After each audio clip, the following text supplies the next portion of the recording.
Yasya yato nivayad itaratas charte suavigyaswarat. Janmadhyasya yatam vayaritaratas chatir savigyasvara. Tene brahma hridaya adhikavaye muyanti yatsurayaha. Tenne brahma hridaya adhikavaye muyanti jasuraya. Tejo varimadam yata vinimayo yatra trisargumisha. Tejo varimridan jata vinimayo jatra trisargum rusya. Damna svena sada nirastakuhakam satyam param dhimahi. Dhamna svena sada nirastakuhakam satyam param dhimahi. O my Lord Shri Krishna, son of Vasudeva. O my Lord Shri Krishna, son of Vasudeva. O all-pervading personality of Godhead. O all-pervading personality of Godhead. I offer my respectful obeisances unto you. I offer my respectful obeisances unto you. I meditate upon Lord Shri Krishna because he is the absolute truth. And meditate upon Lord Shri Krishna because he is the absolute truth. And the primeval cause of all causes. And the primeval cause of all causes. Of the creation, sustenance, and destruction of the manifested universes. Of the creation, sustenance, and destruction of the manifested universe. He is directly and indirectly conscious of all manifestations. He is directly and indirectly conscious of all manifestations. And he is independent because there is no other cause beyond him. And he is independent because there is no other cause beyond him. It is he only who first imparted the Vedic knowledge unto the heart of Brahmaji. It is he only who first imparted the Vedic knowledge unto the heart of Brahmaji. The original living being. The original living being. By him, even the great sages and demigods are placed into illusion. By him, even the great sages and demigods are placed into illusion. As one is bewildered by the illusory representations. As one is bewildered by the illusory representations. Of water seen in fire or land seen on water. Of water seen in fire or land seen on water. Only because of him do the material universes. Only because of him do the material universes. Temporarily manifested by the reaction to the three modes of nature. Temporarily manifested by the reaction of the three modes of nature. Appear factual, although they are unreal. Appear factual, although they are unreal. I therefore meditate upon Lord Shri Krishna. I therefore meditate upon Lord Shri Krishna. Who is eternally existent in the transcendental abode. Who is eternally existent in the transcendental abode. Which is forever free from the illusory representations of the material world. Which is forever free from the illusory representation of the material world. I meditate upon him, for he is the absolute truth. I meditate upon him, for he is the absolute truth. Dharma projita kaitravottra. Dharma projita kaitavutra. Paramo nirmatsaranam satam. Paramo nirmatsaranam satam. Vedyam vastavamatra vastu. Vedyam vastavamatra vastu. Shivadam tapa trayon mulanam. Shivadam tapo trayonulanam. Srimad Bhagavate Mahamuni Krite. Srimad Bhagavate Mahamuni Krite. Kim va purer Ishvaraha. Kim va purer Ishvaraha. Sajo hridi avarudyate tra. Sajo hridi avarudyate tra. Kriti bihi sususubhistakshanat. Kriti bhi sususubhistakshanat. Completely rejecting all religious activities which are materially motivated. Completely rejecting all religious activities which are materially motivated. This Bhagavata Purana propounds the highest truth. This Bhagavad Purana propounds the highest truth. Which is understandable by those devotees who are fully pure in heart. Which is understandable by those devotees who are fully pure. The highest truth is reality distinguished from illusion for the welfare of all. The highest truth is reality distinguished from illusion for the welfare of all. Such truth uproots the threefold miseries. Such truth uproots the threefold miseries. This beautiful Bhagavatam compiled by the great sage Vyasadeva in its maturity. This beautiful Bhagavatam compiled by the great sage Vyasadeva in its maturity. Is sufficient in itself for God realization. It's sufficient itself for God realization. What is the need of any other scripture? What is the need of the other scripture? As soon as one attentively and submissively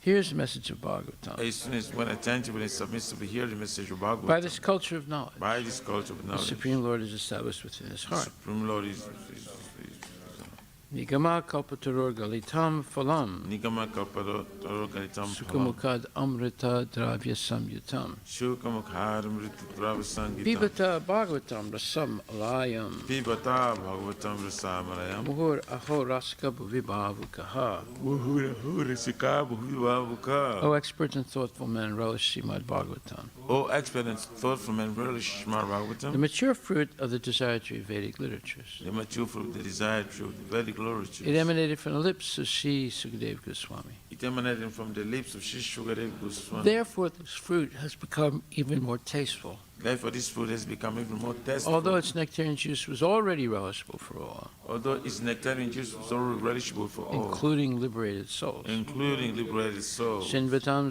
Swakata Krishna Shambhatam Swakata Krishna Punya Shravana Kirtana Punya Shravana Kirtana Hidyantak Stohi Bhadrani Vidyantasto Hiya Bhadrani Vidunoti Srihitsatam. Vidhu Noti Surit To hear Satam. about Krishna from Vedic literatures, To hear about Krishna from the Vedic literature, or to hear from him directly through the Bhagavad Gita, or to hear from him directly from the Bhagavad is Gita, itself righteous activity. is self-righteous And activity. for one who hears about Krishna, For one who hears about Lord Krishna, Krishna who is dwelling in everyone's heart, Lord Krishna is dwelling within everyone's heart, acts as a best wishing friend, acts as the best wishing and friend, purifies a devotee who constantly engaged in hearing of him. and the devotee who is constantly engaged in hearing from him. Nasta presu bhadresu Nasta Praisha Bhadrisha nityam bhagavata sevaya Nityam Bhagavata Sevaya bhagavati uttamasloke Bhagavati Uttama Sloki bhaktir bhavati naistaki. Bhakti Bhavati Nashtaki. In this way, a devotee naturally develops his dormant transcendental knowledge. In this way, devotee naturally develop his dormant transcendental As he knowledge. hears more about Krishna from the As Bhagavatam he hears more about Krishna from the Bhagavatam and from the and devotees, from the devotees, he becomes fixed in the devotional service of the Lord. he becomes fixed in devotional service to the Lord. Tadarajastumo bhava Tada Rajastamo Bhava kamalobhadayaschaye Kamalobhadayascha chita etayaranavidam Cheta Ternavidam stitvam sattve prasidati. Stidam Sattve Prasidati. By development of devotional service, By development of devotional service, one becomes freed from the modes of passion and ignorance, one becomes freed from the mode of passion of ignorance. and thus material lust and avarice are diminished. And thus material lust and avarice are diminished. Evam prasana manaso Evam prasanna manasa bhagavat bhakti yogataha Bhagavat Bhakti Yogata bhagavat tattva vijnanam Bhagavat Tattva Vijnana mukta sangasya jayate. Mukta Sangha Sajayate. When these impurities are wiped away, All these impurities are wiped the away. candidate remains steady in his position of pure goodness. The candidate remains steady in position of pure Becomes goodness enlivened by devotional service and understands the science of God perfectly. and understands the science of God perfectly. Vidyate hridaya grantis Vidyate Hridaya Granti siddhyante sarvasamsaya Siddhyante Sarvasam siyante jasya karmani Siddhyante Chasya Karmani drusta evat manishvare. Tuste Van Manishvari. Thus, bhakti yoga serves the heart not of material affection, Thus the Bhakti Yoga serves the heart not the material affection and enables one to come at once to the stage of a samsayam samagram, and enables one to come at once to the stage of Samsara Samagrama. understanding of the supreme absolute truth personality of Godhead. Understand the supreme absolute true personality of Godhead. Therefore, only by hearing from Krishna or from his devotee and Krishna consciousness Therefore, only by hearing from Krishna or from his devotee Krishna consciousness can one understand the science of Krishna. can one understand the science of Krishna. Srimad Bhagvatam, Canto 2, Chapter 2, text number 25. Tad Vishwanabhim Tvativartya Vishnur Tadvishanabhim Tvativartya Vishnu Aniyasa Virajen Atmanaika Aniyasa Virajinadmanaika Namaskritam Brahma Vidam Upaiti Namaskritam Brahma Vidam Upaiti Kalpayuso Yad Vibhuda Ramante. Kalpa Yushoya Dibuddha Ramante. Translation by Srila Prabhupada. The Sisumara is the pivot for the turning of the complete universe, and it is called the navel of Vishnu, Garbhodakshayi Vishnu. The yogi alone goes beyond the circle of Sisumara and attains the planet Maharloka, where purified saints like Bhrigu enjoy a duration of life of 4,300,000,000 solar years. This planet is worshipable even for the saints who are transcendentally situated. Text 26. Ato anantasya mukhanalena Atto Ananta Samukhanalena danda yamanam sanirikshya vishvam Danda Yamanam Sanrustrusya Vishvam niryati siddheshwara yustadishnyam Niryati Siddheshwara Justadisnyam yadvai parag paramestyam taduparamestyam. Yadve parandyam taduparimisham. Translation by Srila Prabhupada. At the time of the final devastation of the complete universe, the end of the duration of Brahma's life, a flame of fire emanates from the mouth of Ananta, from the bottom of the universe. The yogi sees all the planets of the universe burning to ashes, and thus he leaves for Satyaloka by airplanes used by the great purified souls. The duration of life in Satya Yoga Loka is calculated to be 15 quadrillion 480 trillion years. So a quadrillion is more than a trillion, and then more than a quadrillion is a quintillion, and more than a quintillion is a sextillion, and more than a sextillion is a septillion, and more than a septillion is an octillion, and more than an octillion is non-illion, and more than a non-illion is a decillion. So you have a long way to go. Purport by Srila Prabhupada. It is indicated herein that the residents of Maharloka, where the purified living entities or demigods possess a duration of life calculated to be 4,300,000,000 solar years, have airships by which they reach Satyaloka, the topmost planet of the universe. In other words, the Srimad Bhagavatam gives us many clues about other planets far, far away from us, which modern planes and spacecraft cannot reach, even by imaginary speeds. The statements of Srimad Bhagavatam are accepted by great acharyas like Sridhara Swami, Ramanujacharya, and Vallabhacharya. Lord Sri Chaitanya Mahaprabhu specifically accepts Srimad Bhagavatam as the spotless Vedic authority, and as such, no sane man can ignore the statements of Srimad Bhagavatam when it is spoken by the self-realized soul, Srila Sukadeva Goswami, who follows in the footsteps of his great father, Srila Vyasadeva, the compiler of all Vedic literatures. In the creation of the Lord, there are many wonderful things we can see with our own eyes every day and night, but we are unable to reach them equipped by modern materialistic science. We should not, therefore, depend on the fragmentary authority of materialistic science for knowing things beyond the range of scientific purview. For a common man, both modern science and Vedic wisdom are simply to be accepted, because none of the statements, either of modern science or of Vedic literature, can be verified by him. The alternative for a common man is to believe either of them or both of them. The Vedic way of understanding, however, is more authentic because it has been accepted by the acharyas, who are not only faithful and learned men, but are also liberated souls without any of the flaws of conditioned souls.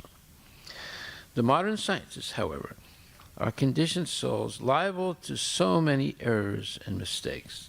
Therefore, the safe side is to accept the authentic version of the Vedic literatures like Srimad Bhagavatam, which is accepted unanimously by the great acharyas. Srila Prabhupada ki jai.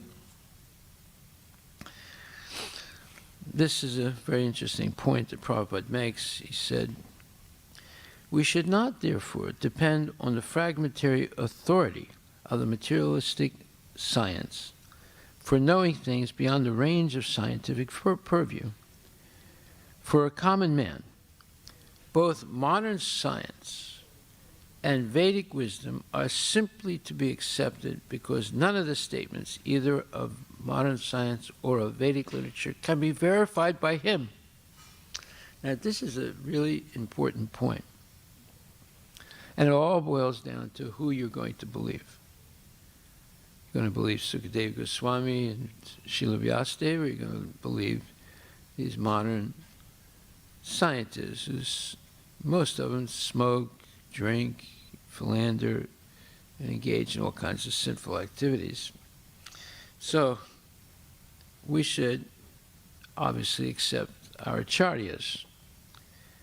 And Sukadeva Goswami and Sutta Goswami and Srila Vyasadeva, they are some of our acharyas.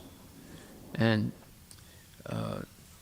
they don't have the same defects as ordinary human beings like the modern scientists who make mistakes, are easily illusioned, have a cheating propensity, and their senses are limited and imperfect. Well, how do we know that Sri Vyasadeva does not have the same defects? Because not only is a incarnation of the Lord, Krishna, but he has produced the greatest literature that's ever existed in the material world. And I dare anyone to compare any other literature to Vyasadeva's literature. So that's the testament of his perfection. And that's why the Srimad Bhagvatam is called Amala Purana. The Puranas are Vedic histories. Amala Purana, Amala means no mistake at all in any statement that he's made. Now, if we see a mistake or a, let's say,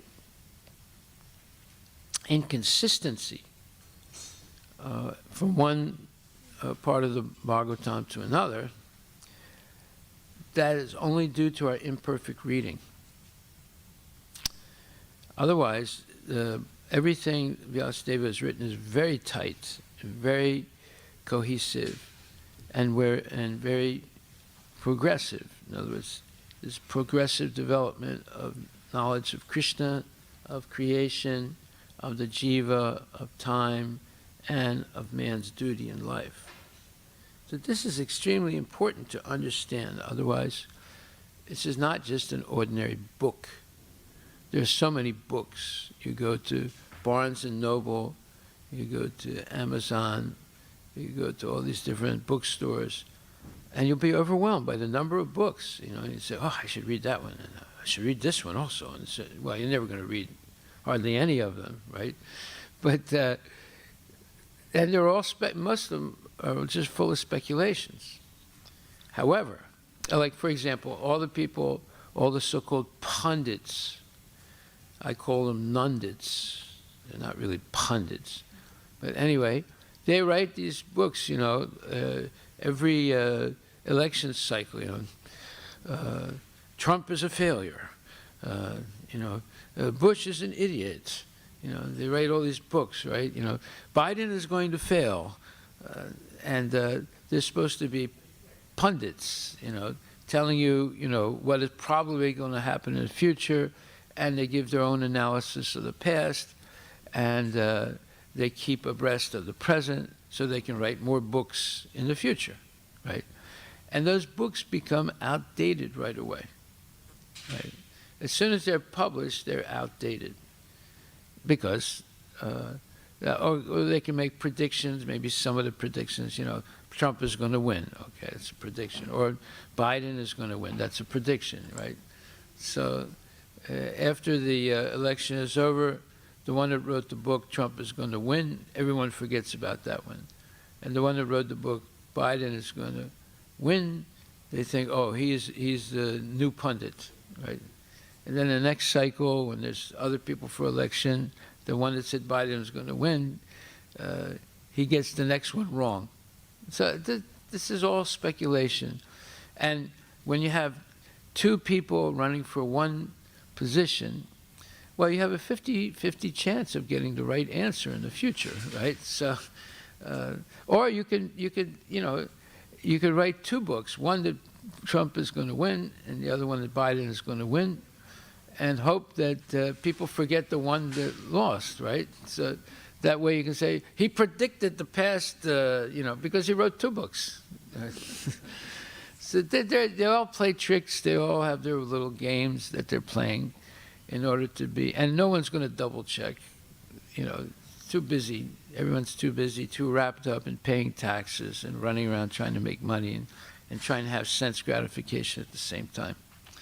So this is a very interesting point that Prabhupada makes. We should not, therefore, depend on the fragmentary authority of materialistic science for knowing things beyond the range of scientific purview. For a common man, both modern science and Vedic wisdom are simply to be accepted because none of the statements, either of modern science or of Vedic literature, can be verified by him. Okay, so black holes, can you verify that they exist? No, because if you approach them, you'll die immediately. Right? Quarks, string theory, these are all speculations, you see. There's no way to know if they're true or not true. The fact that the sun is 93 million miles from the Earth, can you verify that? How do you know it's not 92,500,000 miles from the Earth? Or 92,999,000 miles from it? You don't know. You're never going to verify it. You just have to accept it, right? So most of the statements of modern scientists, you just have to accept. Just like one time Prabhupada was told, Prabhupada, a new material element was discovered. He said, really? He said, yes. But it only exists 1/30,000th of a second. Prabhupada started to laugh. He said, yes, there's no way you can know if it exists or not. Right? You just have to believe what they say. Something that exists only 1/30,000th of a second. You know how fast a second is, right? So now divide that by 30,000. So how would you be able to verify that such a thing exists? It's impossible. And that's what modern science is, especially modern nuclear physics. They're talking about things that are impossible to verify by an ordinary person. And even they are not sure that, they just have indications that it may be true, or they just speculate completely. Okay, so that's an important point. But beyond all of this is something much more significant, and that's explained in the Bhagavad Gita. That is that there is so much speculation going on, so much uncertainty. You can hear about, riots going on in other cities, and the cancel culture, and black and white racism. Don't think that blacks are not racist. They're also racist. They're racist with their own, blacks. You look in Africa, there's a huge racism. The Hutus and the Tutus, or whatever the names are, killing each other, right? They've been living together for hundreds of years, but there's some so-called racial difference, It's just like someone can be talking about Chinese and someone said, they all look alike. But wait a minute, they don't really all look alike, right? And they don't all speak the same language. They have many languages in China, many different dialects, right? And but the Chinese say, all the Americans look alike. But they don't look alike, right?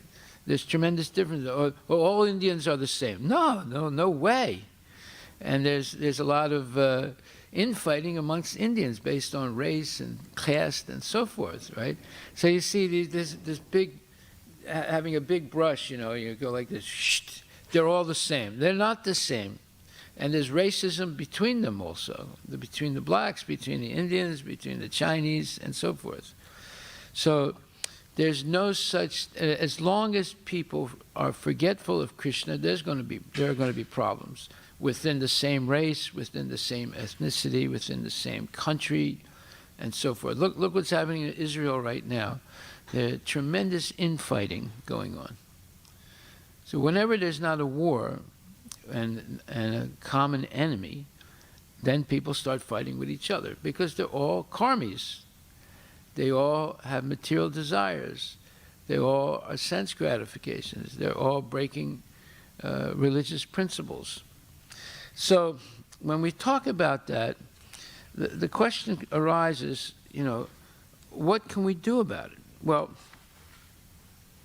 this is explained in Bhagavad Gita. We read yesterday that Prakrite Kriyamanani Gunai Karmani Sarvasaha Ahankara Vibudatma Kartahamiti Manyate. This is a very important verse, 3rd chapter, 27th verse, where the spirit soul, bewildered by the influence of false ego, thinks himself the doer of activities that are in reality carried out by the 3 modes of material nature. And we mentioned yesterday, most people do not believe this. They think that they are the doer, that they are the controller of what they're doing. But that's not true, according to this verse. And the verse explains why. When someone is addicted for a long time, it could be many lifetimes, or thousands, millions of lifetimes, to sense gratification, then they develop a strong sense of false ego and bewildered by it. And because of that false ego, they forget Krishna. And they forget their eternal relationship with Krishna. That's a very important statement. Now the next verse says that one who is in knowledge of the absolute truth, almighty armed, does not engage himself in the senses and sense gratification, knowing well the difference between work in devotion and work for fruitive results. Tatvavatu mahabaho guna karma vibhaga saha guna gune suvartanta itimatva nasajjate. Very important verse, because it's saying that when one becomes knowledgeable in Krishna consciousness, then they can differentiate between engaging in the senses and sense gratification and engaging in Krishna consciousness. That is something that should be taught to our children. That's something that we have to learn, the difference between working for sense gratification or working for Krishna. And the purport says, the knower of the absolute truth is convinced of his awkward position in material association. He knows that he is part and parcel of the Supreme Personality of Godhead, Krishna, and that his position should not be in the material creation. He knows his real identity as part and parcel of the Supreme, who is eternal bliss and knowledge, and he realizes that somehow or other he is entrapped in the material conception of life. You see, one thing leads to the other, and these are convictions that one must be absolutely certain of in order to give up sense gratification and take up devotional service. That is, realistically assessing what our position is in this world and in this temporary material body that's always changing. So, he says, he knows his real identity as part and parcel of the Supreme, who is eternal bliss and knowledge, and he realizes that somehow or other he is entrapped in the material conception of life. Material conception of life is, I'll give you an example. Many, many years ago, like 50 years ago, when I first joined Krishna consciousness, I was made president of the temple after maybe being initiated like 1 month. And anyway, I didn't really know what I was doing, but I tried my best. And at one point, a lot of young kids joined the movement. When I mean like kids are like 14, 15, 16, And this one Jewish girl joined the temple. And I think she was only 16 years old. And she was like a little bit thin, so her mother started showing up When I say temple, we just had a little room at that time, right? No women could live in there. It was hardly big enough for the few brahmacharis that we had. So the mother shows up, and she's ranting and raving, So I don't want my daughter to do this. What did you do to her? You've hypnotized her or something. You put some spell on her. I said, no, we didn't hypnotize anyone. She's coming here. She would join our Sankirtan party, right? I said, she came here voluntarily. Said, no. You put something in your food. She says you do something to your food. So once or twice she came like that, ranting and raving, So a little bit of time went by, and she sort of fell in love with one of the brahmacharis who was older than her. He was about 20 years old, and she's by that time, I think she was like 16 or 17 maybe. And they wanted to get married, and the mother was really, now she went ballistic, right? And then she came, I said, my daughter can't marry this guy. I said, why not? I said, well, I mean, your rules stink. I said, what do you mean our rules stink? He said, yeah, there's no sex. He said, my daughter needs sex. She went crazy, like she became red, and she started screaming, And see, this is what's being talked about here, that our position in this material world is very, very, let's say, volatile. And he knows that a knower of the Absolute Truth is convinced of his awkward position in material association. He knows that he is part and parcel of the Supreme Personality of Godhead, Krishna, and that his position should not be in the material creation. He knows his real identity as part and parcel of the Supreme, who is eternal bliss and knowledge, and he realizes that somehow or other he is entrapped in the material conception of life. So we have to understand that, otherwise we're not going to become convinced to be Krishna conscious. We're going to be convinced that we have to find some position in the material world where we're comfortable, we're happy, we're secure, and we are, and it's going to continue like that. But there's no position like that. That's the whole point. In the material world, everything is changing. The only thing that's sure in the material world is change. Changing bodies, changing countries, changing economic position. One period we're rich, another period we're poor. Changing jobs, changing partners, everything's changing all the time. And how can you hold on to something and make it permanent? It's not possible. So in his pure state of existence, he's meant to dovetail his activities in devotional service to the Supreme Personality of Godhead. He therefore engages himself in the activities of Krishna consciousness and becomes naturally unattached to the activities of the material senses, which are all circumstantial and temporary. Yeah, the senses are pushing. They are what you call, they are pushers. They're pushing us for sense gratification all the time. Vacha vegan, manasa krodha vegan, jiva vegan, uttara pasta vegan, etan vegan, yo vishaheta dirak, sarvam apiyam sisyat, sarvam apiyam sasasyat. So these vegans, they're pushers. So first pusher is the tongue and the stomach and the genital and the mind. All these things are being pushed by the vegans, these urges that are based on sense gratification and sensual perceptions. So he knows that his material condition of life is under the supreme control of the Lord. Consequently, he is not disturbed by all kinds of material reactions, which he considers to be the mercy of the Lord. Now that's the way that the devotee should see, right? This is called philosophy, how to see correctly.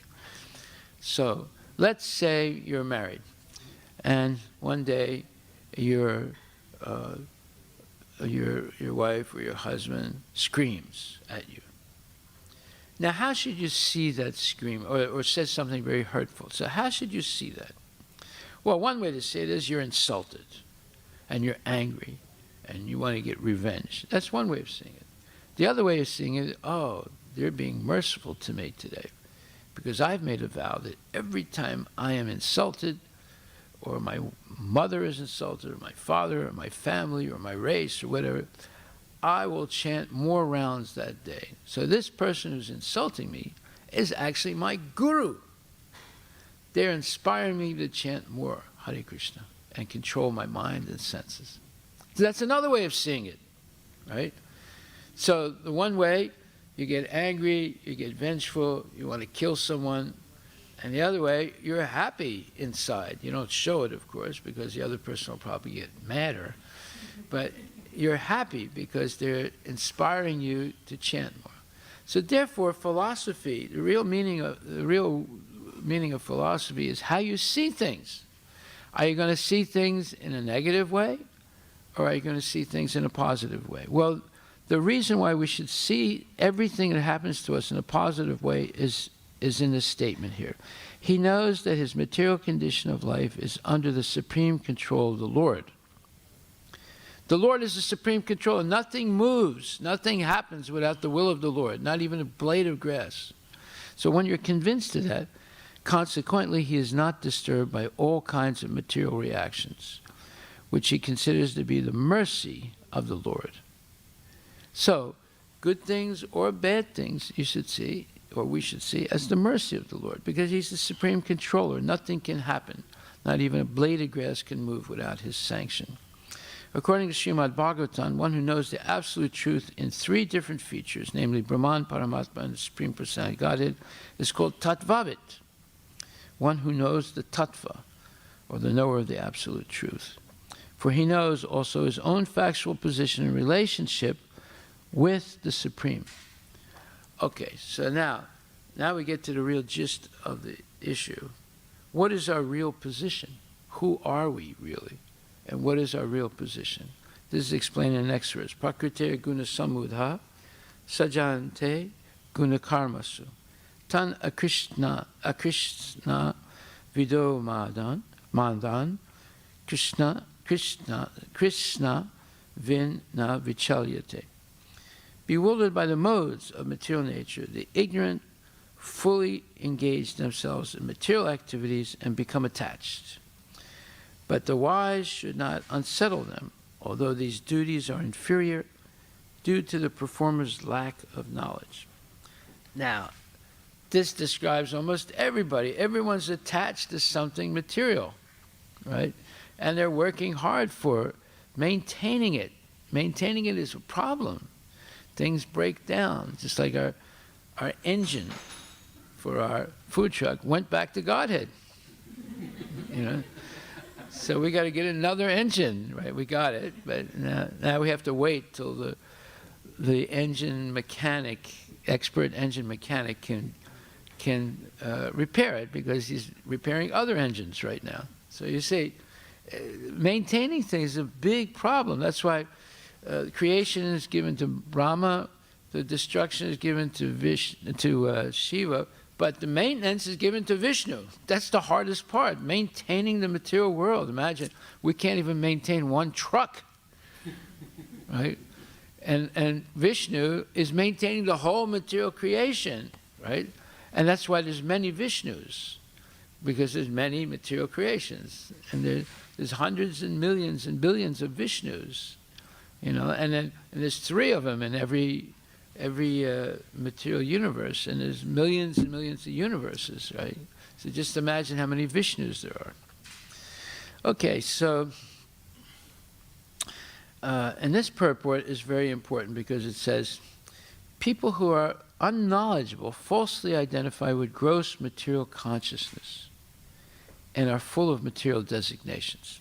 So gross material consciousness is the false ego, and the sitting places of lust are the mind, the senses, the mind, the intelligence, and the false ego. So that lust is omnipresent. It's everywhere in our life. And it's almost impossible to get rid of this lust. But it is possible to transform it into love, because it originally was love that transformed into lust. So just like if you have a straight stick of a branch, let's say, and because of humidity and temperature differences, it bends like this. Right? Then again, applying humidity and temperature things, it can go back like that, right? You can bend wood without breaking it. They make lutes. A lute is made with wood that's been bent, so it has this like pregnant body, right? And so there's a technique how you bend, but you can also bring it back to being straight. So it's all a question of heat and humidity. So our original position is love of Krishna, but now it's bent like that, bent wood, and it's become lust. But we can bend it back again. Now, if you go too fast, you'll break it, right? So it has to be treated properly. So it says, persons who are unknowledgeable falsely identify with gross material consciousness and are full of material designations. This body is a gift of material nature, and one who is too much attached to the bodily consciousness is called manda, or a lazy person, without understanding of spirit soul. Ignorant men think of the body, just like, let's say, what is a lazy person? Well, they're laying down on a couch, drinking a Budweiser, they have their baseball hat on backwards, and they're watching the Super Bowl. And they ordered a pizza, right? And the pizza is coming, right? So that's a lazy person. They're wasting a whole afternoon watching nonsense, eating nonsense, laying down, being lazy, right? Rather than trying to figure out, what are they going to do about birth, death, old age, and disease? Nothing. They're just going to be lazy, not doing anything to find out why they're being controlled birth after birth and taking birth as animals and insects and worms and so forth. They're oblivious, completely lost in a jungle of designations and false concepts. And that's why they're on the couch drinking Budweiser, eating a hot dog or a pizza with their baseball hat on backwards, and getting angry at their kids and getting angry at the wife and all that. It's crazy stuff. In fact, sometimes people, like a son or a wife, can kill the husband because he changed the channel of the television. It happens. I mean, every year it happens like 10, 20 times somewhere in America. They kill someone because they changed the channel, right? They got a hold of the what do you call that? Remote control. Yeah, whoever has the remote control has the control, right? Okay, so it says that ignorant men think of the body as the self. They accept bodily connections with others as kinsmanship. The land in which the body is obtained is their object of worship, and they consider the formalities of religious rituals to be the ends in themselves. So, Vande Mataram, they're worshiping the earth on which they're born, right? And so you see, it's all materialistic consciousness. And then social work, nationalism, and altruism are some of the activities for such materially designated persons. Under the spell of such designations, they're always busy in the material field. For them, spiritual realization is a myth, and so they are not interested. So that's Gandhi. He said, I don't believe that any personality named Krishna existed. He actually said that. And he's running after nonviolence, ahimsa, ahimsa, ahimsa. a bunch of nonsense, right?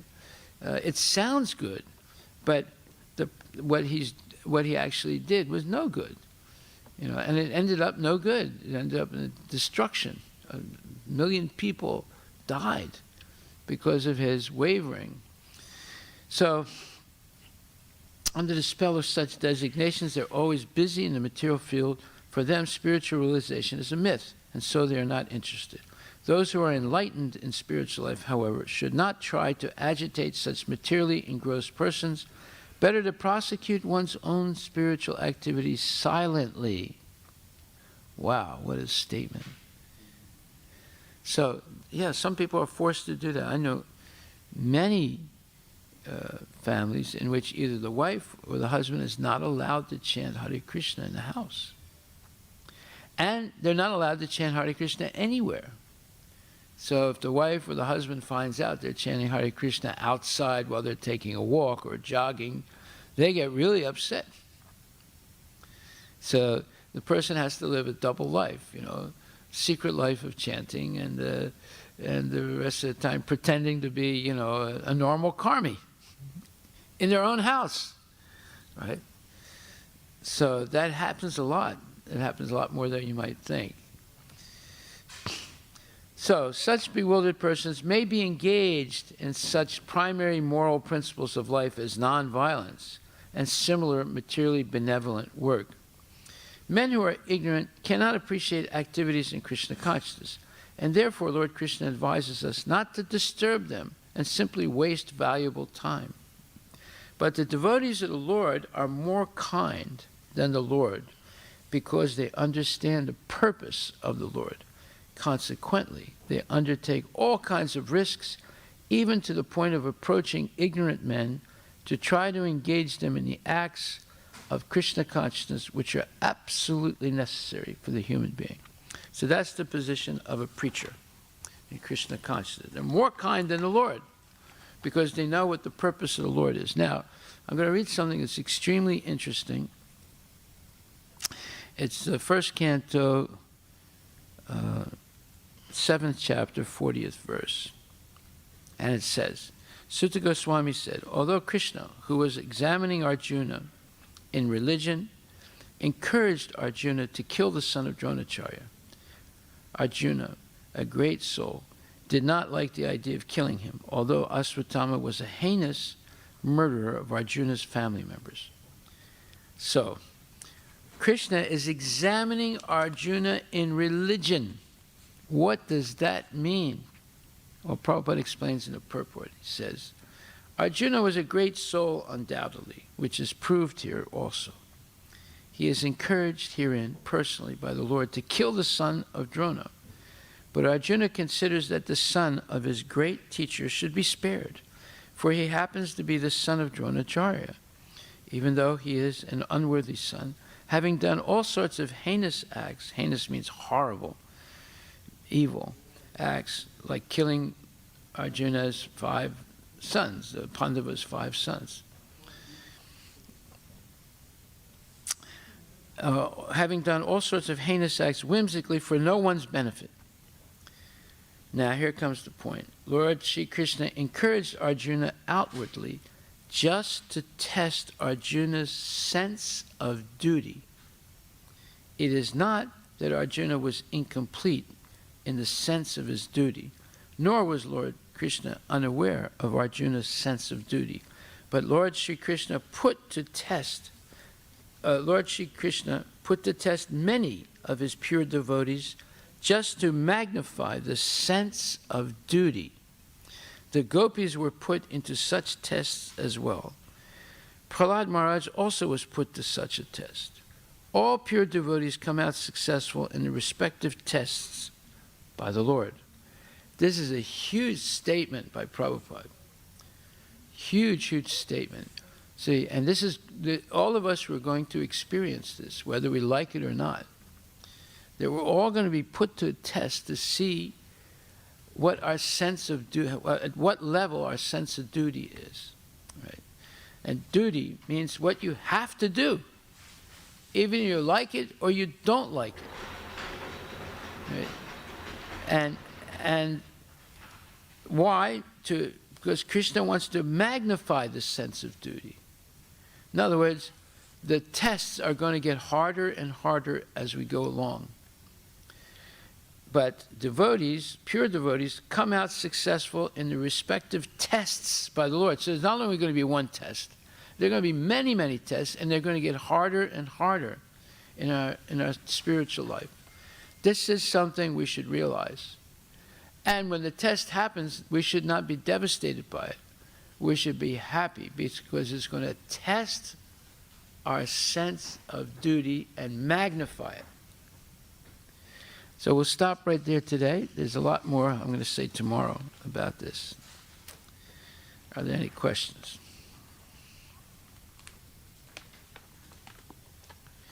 Tomorrow we're going to hear the details of the tests, point by point. Huh? What we shared towards the end is Very significant. Yeah. And I'm not making it up, right? It's right there in the Bhagavad Gita and the Srimad Bhagavatam. It's right there. But when we read that already, right? But did you catch it though? No. Yes. So Maharaj, how do we know this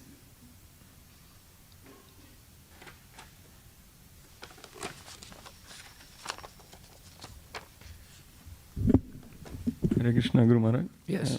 Maharaj, as you said in the end about the test, so how do we know this is a test or You're not going to like it. You're not going to like it at all.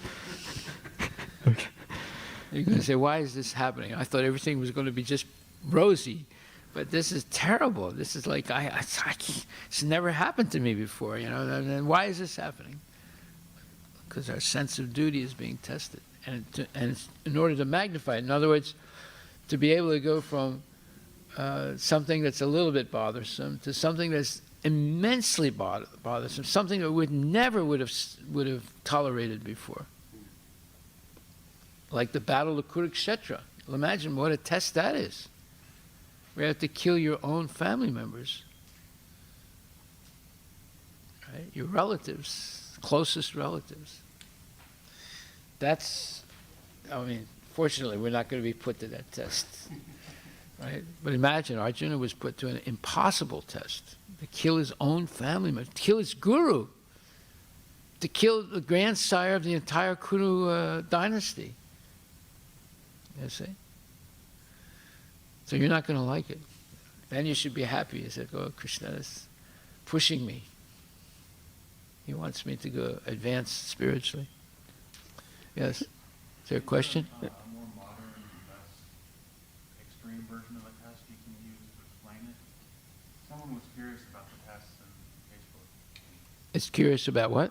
Someone's curious about the tests on Facebook, and I was wondering if you could They should come tomorrow. They should listen tomorrow. We're going to go deep into the whole question of the test. Haribol. All glories to Prabhupada. You see, we're going back to this first canto of Srimad Bhagvatam, to a verse with a very small purport, right? But it's a huge point. Did we realize it when we read it? No. You see, Prabhupada put everything in the first and second canto. He put everything in the first and second canto. That doesn't mean we shouldn't read the other 8 cantos or 10 cantos, but the first 2 cantos, because he wasn't sure he was going to live to finish the Bhagavatam, so he put everything. But, it's all simple English, and you can read it quickly, and you can pass right over it.